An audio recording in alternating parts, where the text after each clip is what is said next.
sɔgɔlen no ana sanga ani wagati Mali kɔnɔ ani Mali kɔ kan an bɛ bɛɛ lajɛlen fo i ka wagati togoya la k'a fɔ aw ɲɛna aw bisimila tugun aw ka émission mandi kɛnɛ kan n'o ye an ka yɛlɛ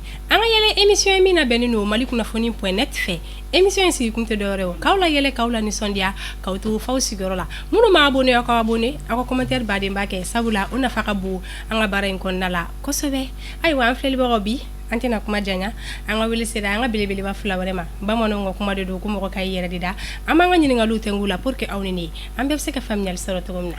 balimakɛ ɲankuma segi tɔgɔ ni jamu f'an filɛlibagaw ye ne tɔgɔ ko Siaka Komakara u b'a fɔ ma ko Lieutenant n balimamuso ɲankuma segi tɔgɔ ni jamu f'an filɛlibagaw ye ne tɔgɔ ko Kanstun Amina Ibrahima Fofana u bɛ n wele ko Anchu aw bisimila Mali kunnafoni.net plateau kan aw nana an ka wele jaabi a diyara an ye balimakɛ i bɔra k'a fɔ an ɲɛna sisan nɔ k'i bɛ wele Lieutenant o tɔgɔ in sɔrɔla cogo di bon en fait Lieutenant in sɔrɔla théâtre de fɛ k'an to lycée la an tun bɛ to ka théâtre jouer an ka maître dɔ tun bɛ ale tun b'an ka mise en scène kɛ a b'an former masa Makan ka livre dɔ bɛ yen nɔ u b'a fɔ ma a ka roman dɔ bɛ yen le Lieutenant de Kuta mais a bɛ livre mun kɔnɔ c'est la trilogie donc le Lieutenant de Kuta ne de y'o rôle jouer n ye rôle in jouer ka ɲa a kɛra sababu ye bɛɛ lajɛlen y'a ta n kɔ ko le Lieutenant dɔw b'a fɔ ko le Lieutenant de Kuta mais caman b'a fɔ ko Lieutenant de fo faamuyali sɔrɔ la n dalen b'a la an filɛlibagaw ye fana ye faamuyali sɔrɔ la Anchu o tɔgɔ in sɔrɔla cogo di Anchu ye n tɔgɔ filanan dɔrɔn ayiwa émission tɔgɔ y'an ka yɛlɛ mais bi sani an ka don émission yɛrɛ kɔnɔna la aw bɛɛ lajɛlen b'a kalama Mali bɛ dingɛ belebeleba de kɔnɔ buwa kɔni y'a bila sisan nɔ an bɛ don min na i ko bi fanga bɛ tentigilakaw olu ka bolo kan ayiwa aw yɛrɛ bɛ se ka kumakan jumɛn de fɔ maliyɛnw ɲɛna pour que a ka kɛ basigi ye ka ɲɛsin jamanadenw yɛrɛ ma an b'a daminɛ Lieutenant na tiɲɛ yɛrɛ la Mali bɛ lahala min na bi tiɲɛ yɛrɛ la a cɛ man ɲi an si ka laɲini tɛ nin ye gɛlɛya cayara an ka dugu kɔrɔnfɛ bolo ani camancɛ bolo bɛnbaliya bɛ yen n'a fɔra ko min yɛrɛ an ka faaba ye yan fɛnɛ a gɛlɛya fɛnɛ bɛ yan sabula fɛn min ye jamanakuntigi o yɛrɛ dagayɔrɔ tun ye yan ye o fɛnɛ wulilen don kalanko can fɛnɛ yabalen don an bɛ yɔrɔ min na bi maliyɛn bɛɛ lajɛlen de kan ka sigi an ka intérêt ko kuma an k'o dabila parce que Mali kuma gɛlɛyalen don koyi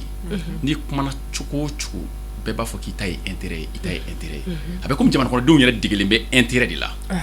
donc fo intérêt ko in an k'o jɔ an k'a dɔn k'a fɔ ni jamana ɲɛna a bɛ ɲɛ an bɛɛ lajɛlen de ye n'a tiɲɛna a bɛ tiɲɛ an bɛɛ lajɛlen de ye i b'a kɔnɔ o y'a ye a bɛ yen dɛ an bɛ taabolo min kan bi n'an ma sabali an ka kan kelen fɔ jamana in a ko bɛ ban pewu n'o dun kɛra a tɛ fɔ an ma bilen ko maliyɛn dɛ an bɛɛ bɛ taa an bɛ jɛnsɛn de voilà ayiwa Anchu kumakan jumɛn de b'i bolo k'a fɔ maliyɛnw ɲɛna Maliko don ne bɛ se ka min fɔ jamana kɔnɔdenw ye o ye an bɛɛ k'an hakili sigi Mali in de y'an ta ye an bɛɛ de jɛ ye Mali in ye maliyɛnw de bɛ fa la an bɛ ba la n'a ɲɛna a bɛ ɲɛ anw de ye n'a tiɲɛna fɛnɛ a bɛ tiɲɛ anw de ye ne bɛ se ka dugawu dɔrɔn de kɛ ala ka Mali basigi amina yarabi amina ala ka jamana ɲɛmɔgɔ d'an ma an hinɛ bɛ don jamana ɲɛmɔgɔ min na amina yarabi o de ka gɛlɛn c'est le plus important surtout ala ka dugawu minɛ amina ayiwa an tɛ yɛlɛ an ka daminɛ Lieutenant na wa ou bien an ka daminɛ Anchu la Lieutenant k'an ka yɛlɛ ayi ni tɛ ne ka téléspectateur bɔ k'aw k'u la yɛlɛ de an k'u la yɛlɛ Lieutenant b'i bolo cɛ i b'a kalama u b'a fɔ ko n'i ka wari jɛlen tɛ k'i tɛ hiji n'i bɛ taa hiji la Makan fewu i bɛ taa ni nafolo min a ka kɛ nafolo sanuman de ye a kɔni an mamuso ale y'a ka hiji taga an y'a préparé nka ne kɔrɔkɛ dɔ bɛ yen nɔ Banjugu de ale bɛ dugukolo kow de la kosɛbɛ donc a ye wari fara ɲɔgɔn kan k'an mamuso ka hiji taga k'a labɛn a dun fɔra ko n'i ka nafolo tɛ nafolo jɛlen ye k'i ji man di an mamuso tun bɛ a taara wari kɛra ɲɔgɔn kan k'a ka billet ko bɛɛ ɲɛnabɔ an yɛrɛ taara bila aéroport la a yɛrɛ ko Ala wallahi Banjugu ye duwawu den dɛ ne den ka ca nka wallahi ma Banjugu ɲɔgɔnya la Banjugu y'i jilaja ka nafolo wallahi français fa ka caman fara ɲɔgɔn kan ka iji ka ne bila ka taa iji la a y'o fɔ mɔgɔ bɛɛ y'i ta fɔ sa a donna avion kɔnɔ maintenant u selen de Makan yɛrɛ kunna avion sen banna bɔli ma n'a ko kabitigi sen bɛ dɛsɛ ka bɔ mun bɛ se bisimilayi la olu y'o kalan dɔw ye kulu walaw kalan ale de sigilen ko Allah limanaw ko i Bɛnjugu la wari jɛlen ne dun y'a fɔ Bɛnjugu ye n ka k'i sen bɔ dugukolo feere in na n'a sɔrɔ Bɛnjugu kɛlen ka fantanw ka wari fara ɲɔgɔn kan ka ne bila ka na n tɔtɔ filɛ manamana kɔrɔ dɛ n tɛna maka ye n tɛna kɛ n yɛrɛ ye Allah wallahi ne Banjugu ka wari kɔni nin tɛ wari jɛlen ye n tora ten avion sen nana bɔ o jiginna ko musokɔrɔba ma k'a ta i jago nin ko in nege tɛ ne la bilen koyi wallahi ni bila ko jugu ye wari min fara ɲɔgɔn kan n'a sɔrɔ segin cogo kɔni n'an bɛ segin wallahi a ka fɛrɛ kɛ ne ka segin fali wotoro la ne tɛ don sanfɛla in kɔnɔ bilen dɛ ayiwa an ci an b'i bolo ala diɲɛ tɛ foyi ye ala ka sɔn sabali la amina rabi yɔrɔ Safi Jabate ko dɔnkilida ka d'a ye a n'a ka dɔnkilida bɛ a ye Ala de minɛ ka taa sumu na Arabi Saoudite ka sumu ta n'a ko sanfɛ arabuw kɔni bɛ kuma la dɔrɔn arabuw bɛ ka kuma arabu kan na se quoi sa u tɛ ka foyi faamu Safi ka dɔnkili la Safi Jabate kamana gana sa a ye sanfɛn da ka wadada da i b'a ka dɔnkili fɛn fɛn dɔn a ye nin bɛɛ da ça n'a pas marché a filɛ ka ci bila Binkini ne ma yan ko ka ɲale ma k'a tɔtɔ fila dɔnko la koyi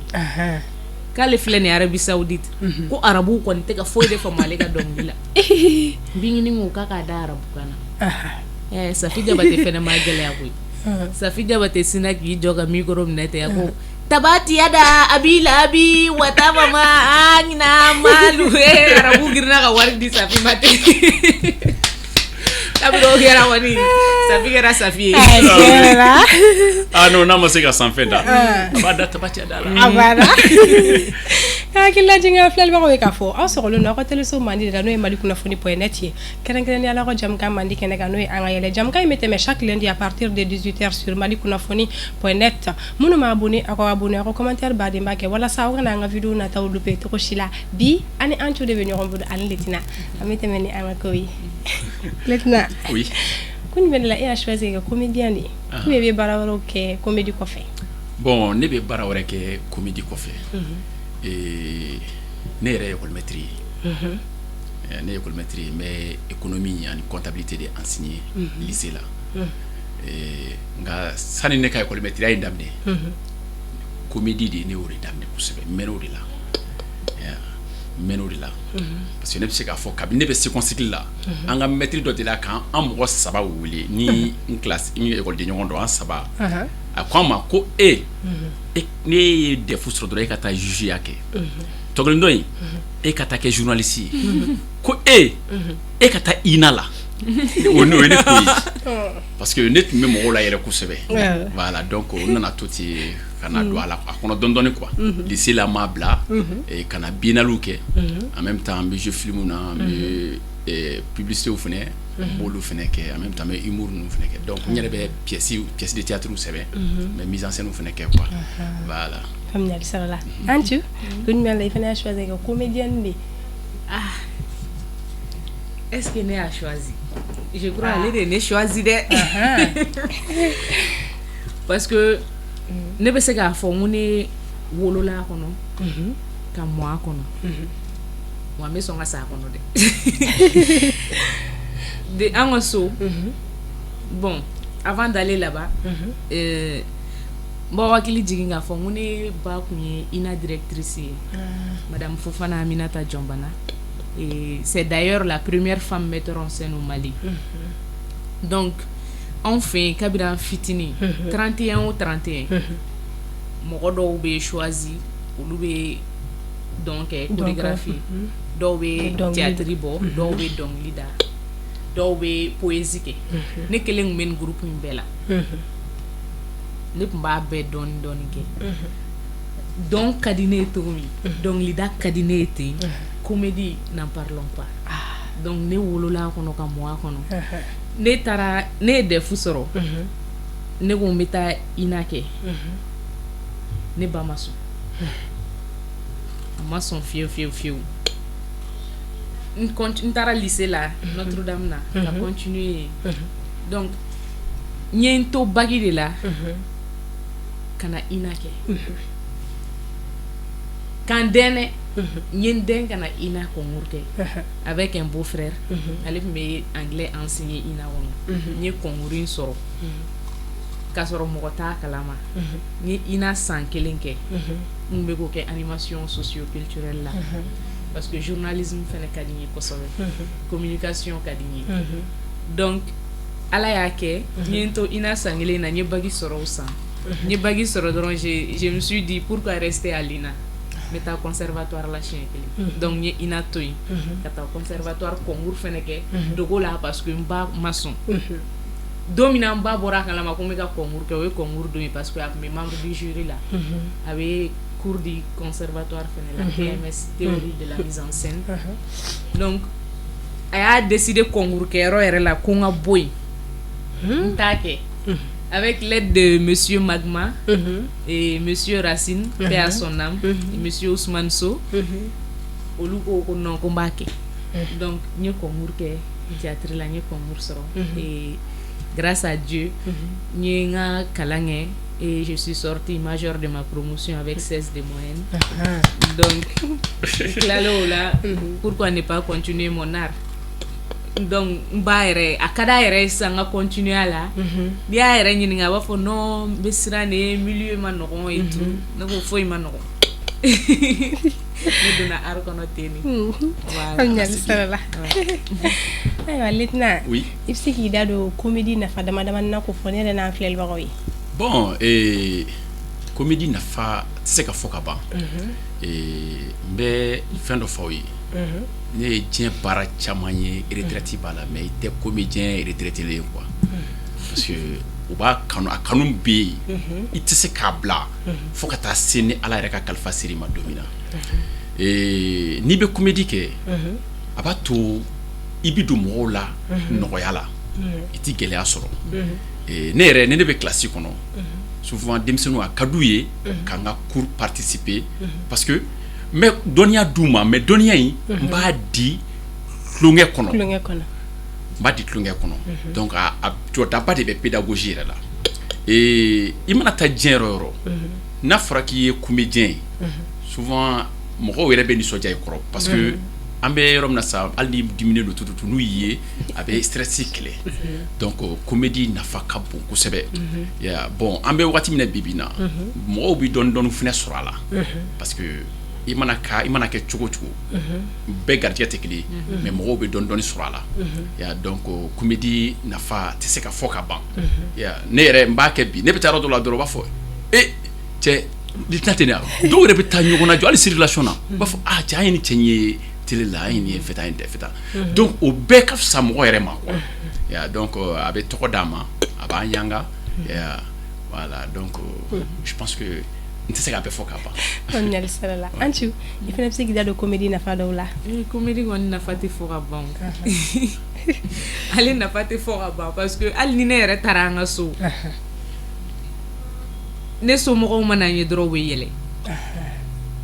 kabiri ne fitinin u bɛ ne wele de ko théâtre bɔla den tellement que ne bɛ n'an sigi dɔrɔn ka nkalon dɔ fara ɲɔgɔn kan dɔrɔn k'a fɔ n somɔgɔw ye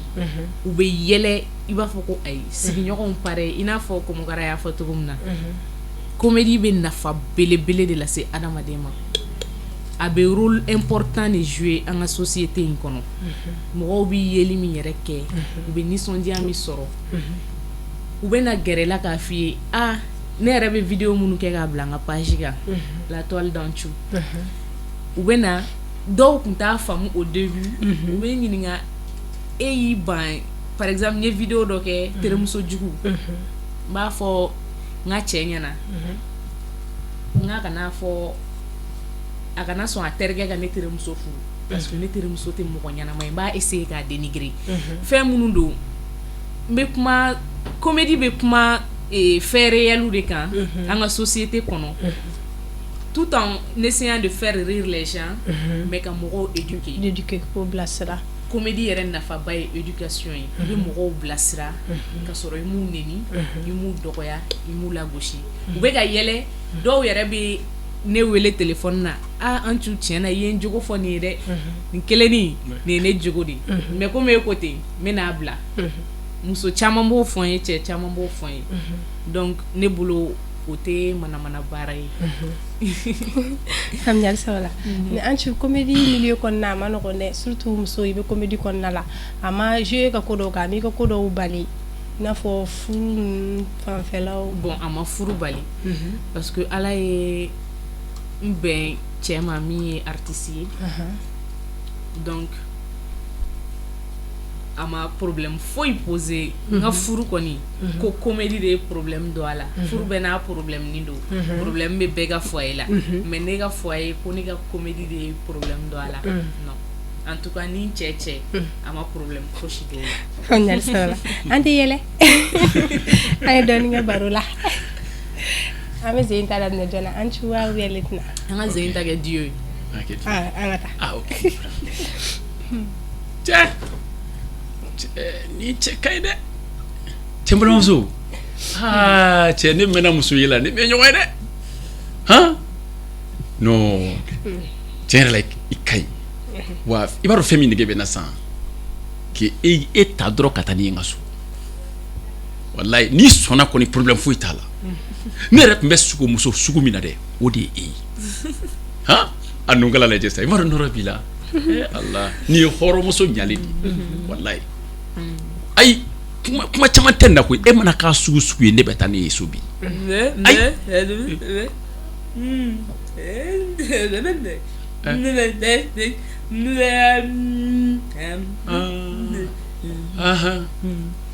ne bɛ ka tulonkɛ de la koyi awɔ n y'a faamu e ka a ka ɲi ta ne a ka ɲi ta y'a mɛn wa ne ma taa la wuli nin bɛɛ kama koyi ɲɛ b'a la dɛ a ka ɲi ta y'a mɛn ala k'i balo ala k'i yɛrɛ ye ayiwa lieutenant diɲɛ baara o baara n'i b'a kɔnɔ i bɛ nɔgɔya sɔrɔ a kɔnɔ i bɛ gɛlɛya sɔrɔ a kɔnɔ i ye gɛlɛya jumɛnw de sɔrɔ baara in kɔnɔ bon gɛlɛya bɛ baara in kɔnɔ n bɔra k'o de fɔ souvent mɔgɔw bɛ ɲinɛ fɛn dɔ de kɔ comédien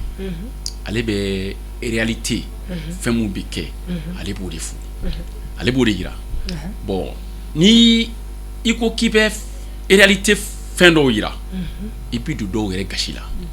parce que n'a bolila min cogo kan o t'a ɲɛ ɲuman jɔ i kɔrɔ an bɛ rôle dɔw jouer i b'a sɔrɔ ne ye rôle dɔw jouer sisan n bɛ taa jouer walimuso la muso furu terikɛ muso fɔlɔ la bon i b'a sɔrɔ mɔgɔ min y'o kɛ ka tɛmɛ n'o ye a tɛ diya o ye a tɛ diya ye donc o bɛ se k'an juguya minɛ ale t'a faamu quoi quand an tun bɔra k'a fɔ c'est à dire an bɛ mɔgɔw éduquer de an bɛ fɛn mun jouer fɛnɛ mɔgɔw k'a bila u kunkolo la anw tɛ quoi o de y'a to u b'a fɔ a ma ko personnage an bɛ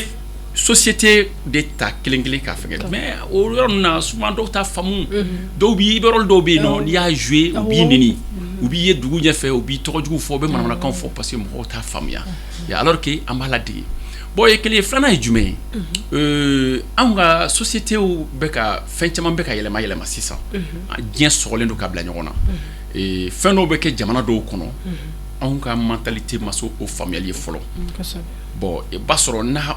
film ou bien n'i bɛna fɛn dɔ jouer a tɛ taa o kɔ donc faut k'o yɔrɔ yira mais n'i ko k'i b'a yira i bɛ kɛ bolongonden tamaseere ye dans la société donc an ma préparer o fɛn ninnu faamuyali kama donc fo sensibilisation ba ka kɛ o la maintenant an yɛrɛ fɛnɛ comédien parce que fɛn dɔw bɛ yen an b'u bɛɛ ɲagami théâtre comédien bɛ jouer théâtre la o bɛ yen nɔ min bɛ humour kɛ o bɛ yen nɔ min bɛ jouer cinéma na o bɛ yen e fɛnɛ ka baara bɛ yen nɔ i b'a sɔrɔ dɔw bɛ yen nɔ u bɛ se ka nin bɛɛ kɛ mais dɔw fɛnɛ bɛ yen nɔ olu ye kelen dɔrɔn de ye bon u bɛ fɛ ka tɔ ninnu kɛ souvent a ma nɔgɔn voilà théâtre comédien mɔgɔ min bɛ jouer un acteur de théâtre ani humoriste u tɛ mɔgɔ suguya kelen ye bon ani fɛnkɛ olu tɛ mɔgɔ suguya kelen donc a bɛɛ bɛ bilisa ɲagami o gɛlɛya o bɛ se an comédiens ma souvent donc i ye min ye to i k'o kɛ n'i tɛ dɔn in dɔn kalan kɛ ou bien i ma gɛrɛ mɔgɔw la mɔgɔ min b'i bilasira walasa i ka se k'o kalan i ka se k'o fɛnɛ kɛ n'o tɛ gɛlɛya bɛ baara kɔnɔ gɛlɛya fɛnɛ ka ca gɛlɛya ka ca parce que an yɛrɛ ka baara in fɛnɛ filɛ nin ye fadenya fɛnɛ b'a kɔnɔ parce que diɲɛ fɛn bɛɛ fadenya b'a la ni ye dɔ ye i ye bɛ ka fɛn dɔ fɛngɛ o b'a fɔ karimasina a bɛ ka ninnu wele la est ce que ninnu yɛrɛ b'a dɔn ou bien nin bɛ tan nin bɛ tan o fɛnɛ ye gɛlɛya dɔw ye bon gɛlɛyaba min yɛrɛ ye gɛlɛyaba ye il faut reconnaître aussi que an ka structure caman bɛ yen bi u bɛ ka comédiens u bɛ k'u exploiter parce que i bɛ se ka wele k'i ka taa fɛn dɔ kɛ i b'a dɔn k'a fɔ karisa n'i ye i bɛ nin don a la de parce que ani nin de ka kan e ni partenaires b'a traiter e bɛ musaka min fɔ k'i bɛ n'o don a la i t'o don a la mais i b'a wele ka na i bɛ fɛn dɔ don a la vraiment fɛn min yɛrɛ b'a dévaloriser o de y'a to souvent ne tɛ jigin an ka comédien kɔrɔba ninnu na olu ko tiɲɛ yɛrɛ la k'an na gosi ne ye nin bɛɛ kɛ n bɛna baara kɛ i bɛ k'an na gosi donc caman bɛ yen u y'u donni jigin marché dɔw la ce qui fait que bɛɛ b'a kɛ bon bɛɛ dun man k'a kɛ fɛnɛ parce que ni bɛɛ y'a kɛ a b'a damaja bɔ a la fan bɛɛ fɛn bɔ a la i ka mɔgɔw wele ka na karisa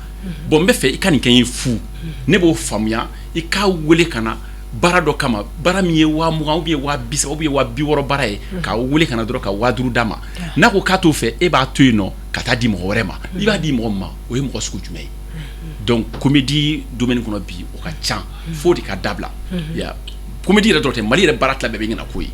min bɛ se n'o ko y'a ka fɛn fɔ a bɛ bɔ show la k'a di dɔ ma k'a da ka nɔgɔn donc a da ka nɔgɔn segukaw ka kuma don ko datuma bɛ da fara voilà fɛn min da ka nɔgɔn o de bɛ na ni tiɲɛli ye voilà donc gɛlɛyaw ka ca kɔnɔ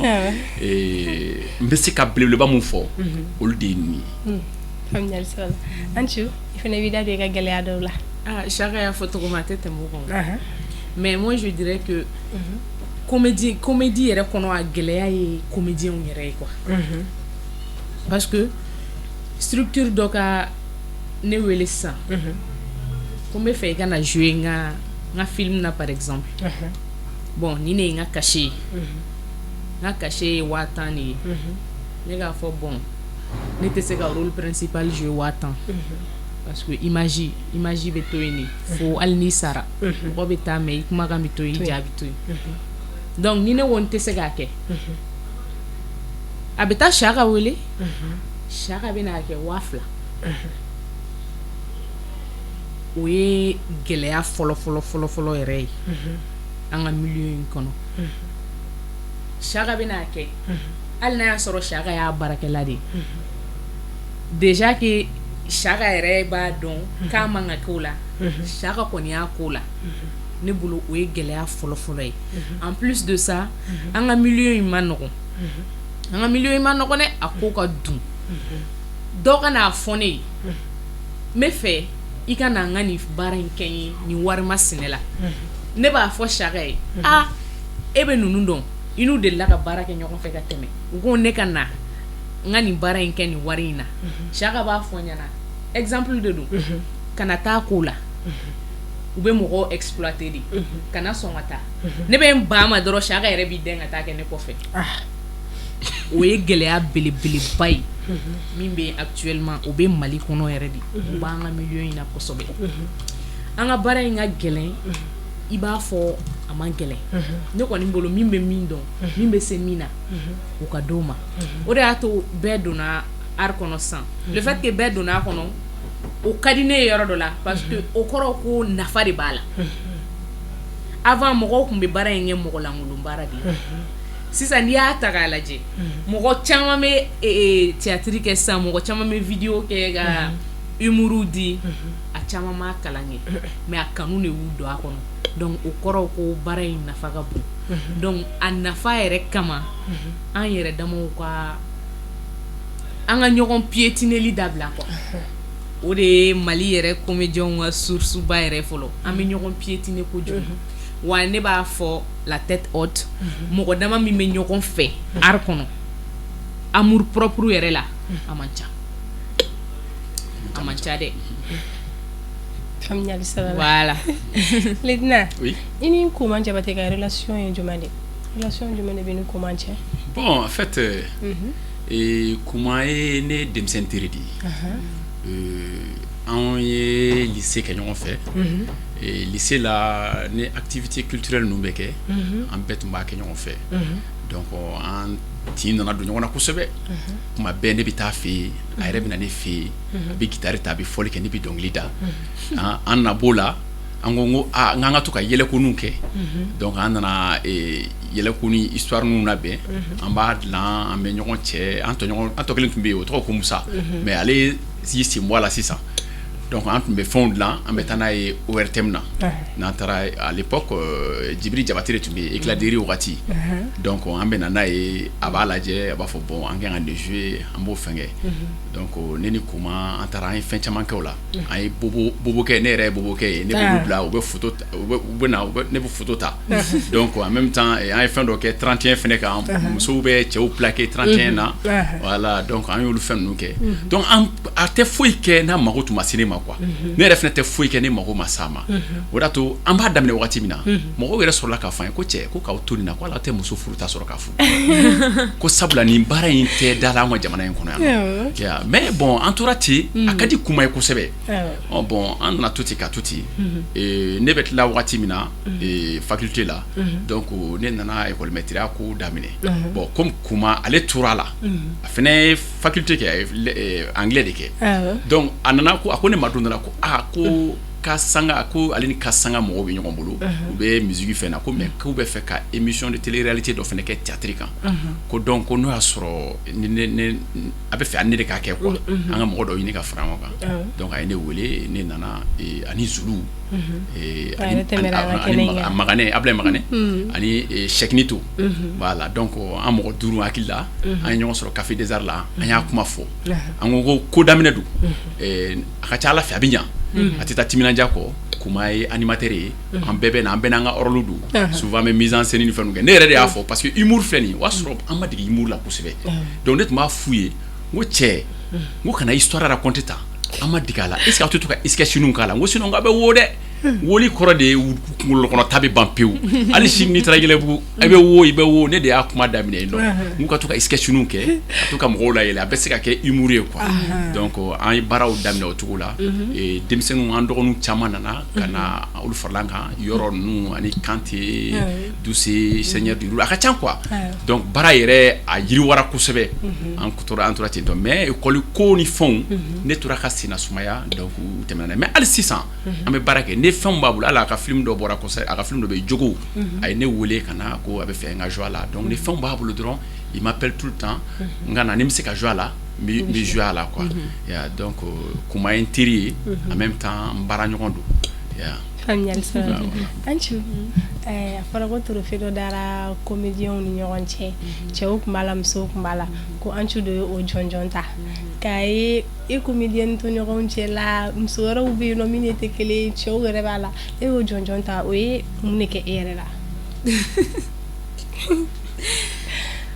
ay bon ay courage de donadron ka fonga continuer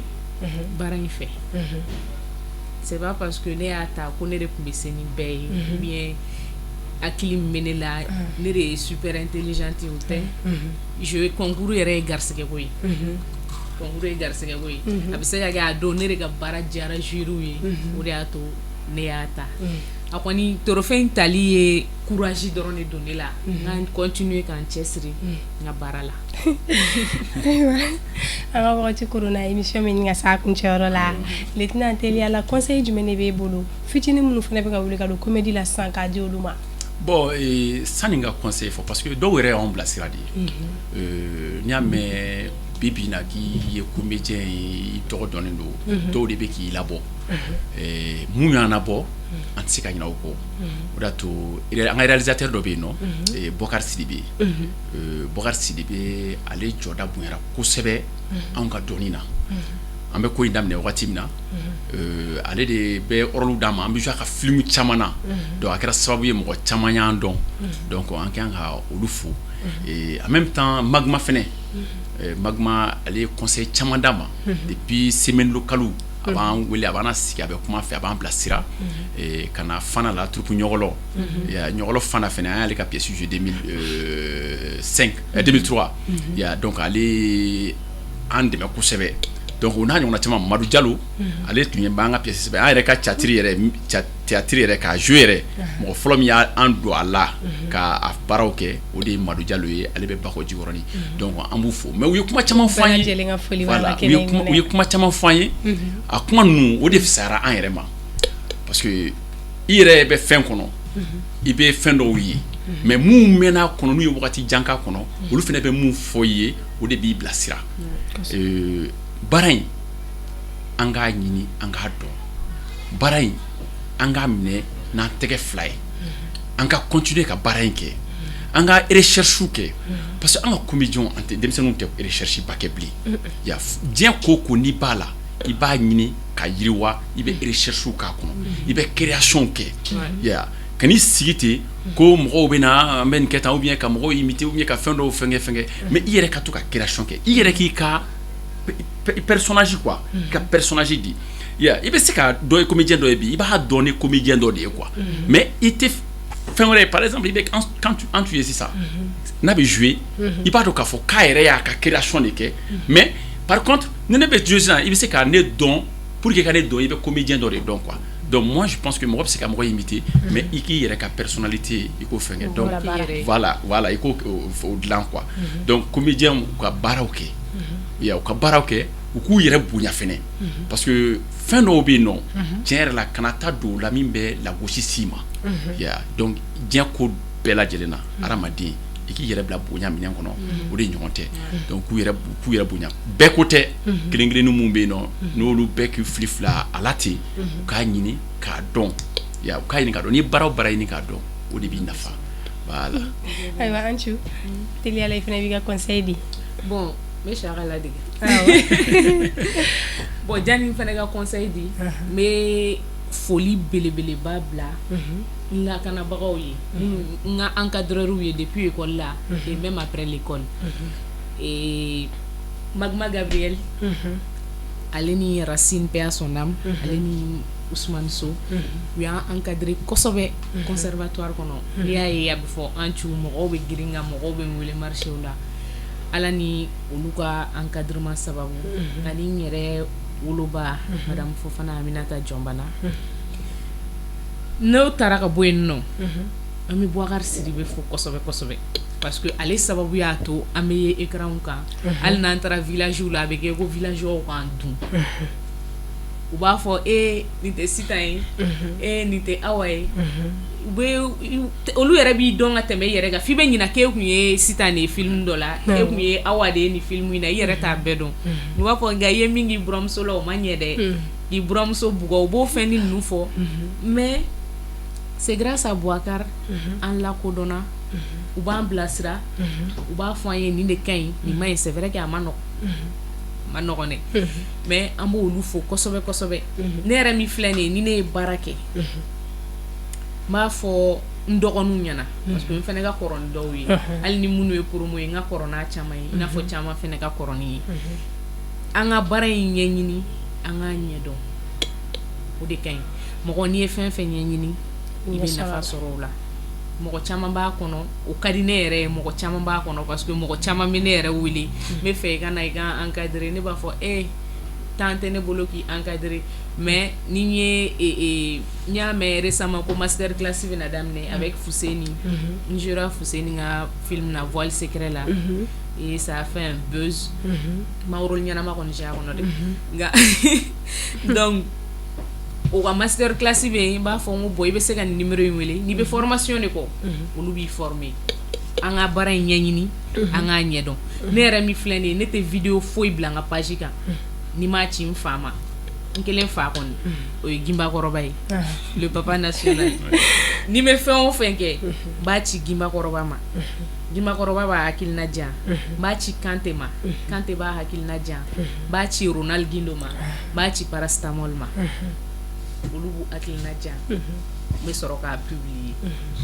hali n b'a ci n yɛrɛ kɔrɔmusow ma n yɛrɛ somɔgɔw parce que a bɛ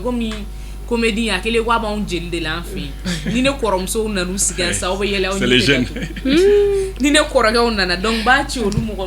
ko donné nunu ba ci olu ma en dehors de ma famille gimba ko na le fa re abi ndeme bara ngono kosobe c'est le seul homme qui a dit kone fa bananga na blanc kuna ko fa banale bi donc tant que na le be nga blanc kuna ko fa masa donc gimba yin fa de gimba yin nga jena tige de gimba yi quoi donc ore kundo mais folie belele ba blala yan fo français maro anyebe na kulo na no atila folie be kene ngono